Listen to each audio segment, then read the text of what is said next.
E, né, continuamos a história. Aliás, não, pera, antes de a gente continuar a história, pô, você falou que Jó é histórico. Lendo Jó, né, até vendo alguns vídeos, etc., e eu vejo muitos poemas, e numa das fontes que eu estudei, diz que é incerto o período que ele viveu, justamente porque pouco importava o período que ele tinha vivido, e o que importava era o foco na história de Jó, de fato, né? Assim, o que você tem de elemento para me dizer que Jó, de fato, Uhum. ele existiu como uma pessoa? Bom, nós temos outros relatos muito parecidos com a história de Jó, que são contados na Babilônia, no Egito, nos textos ugaríticos, também nos textos hititas, muito parecidos, inclusive egípcios. Então, você Uhum, pegando esses detalhes, você vê que tem um núcleo de uma história que coincide em que um homem que era abençoado por Deus ou pelos deuses uhum, e que, sem ter nenhum motivo para ser condenado, foi castigado pelos deuses. uhum. Entendeu? Então você Entendi. tem esse Esse enredo é esse parecido enredo mesmo. parecido. Então você vê que tem um núcleo, porque é a mesma história contada por povos diferentes, com algo muito, muito próximo, muito parecido. Além disso, alguns elementos artísticos do livro, que o livro de Jó ele começa e termina como prosa, e o miolo é como poesia. Então o fato dele pegar a poesia e colocar o início e o final como prosa, ele está indicando alguma coisa. Olha, Uhum. eu estou contando de maneira romanceada uma história que aconteceu.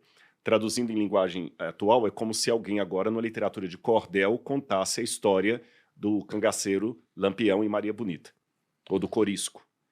Você vê que está romanceado ali, está poético, está fazendo comparações entre o cangaço e as estrelas, qualquer coisa assim, um cordel, mas é baseado num fato real. Então, Legal. nós temos vários núcleos, é que eu não vou entrar em detalhes aqui, que são técnicos, literários, que apontam que quem escreveu a história de Jó estava escrevendo a partir de uma perspectiva de algo que aconteceu e ele poetizou uma história. Hum.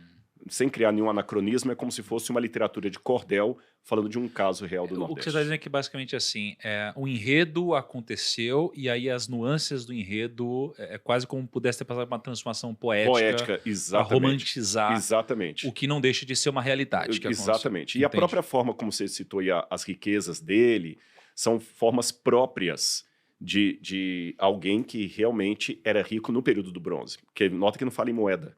Uhum. Ele não tinha dinheiro.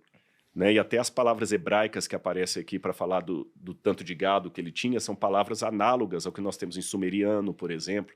O mesmo perfil. É como se você falar hoje em commodities, em superávit primário, Uhum. qualquer desses jargões que quem trabalha com economia entende, eles têm, mas é um específico, são os jargões da economia Perfeito. agora. Falar em superávit primário, commodities, joint venture, você sabe que você não está falando da economia da época do século XVII. Perfeito. Então, Perfeito. por essa linguagem, a gente sabe mais ou menos que é o período do bronze. Agora, é lógico, eu falando assim, alguém fala que estupidez, é lógico que é uma história romantizada, porque fala de Satanás, com Deus, aquele tipo de linguagem e tudo, mas isso sim que é o anacronismo. A gente pega algo por ser fantástico demais e fala, não, então isso não aconteceu, só porque é fantástico demais.